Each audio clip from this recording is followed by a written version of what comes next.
Com o 25 de Abril, Portugal conquistou a democracia.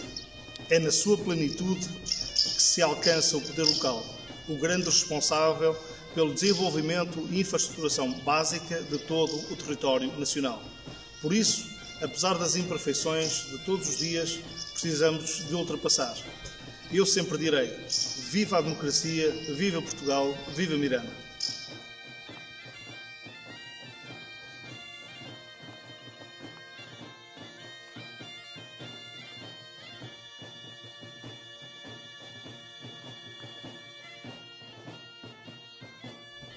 Com o 25 de Abril, Portugal alcançou a liberdade, a democracia, a descolonização, a educação, a saúde, a Europa, a infraestruturação moderna do país, o desenvolvimento, o reconhecimento da língua mirandesa.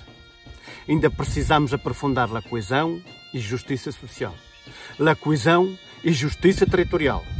Por isso, eu sempre direi: viva o 25 de Abril, viva a democracia, viva Portugal, viva o Conselho de Miranda!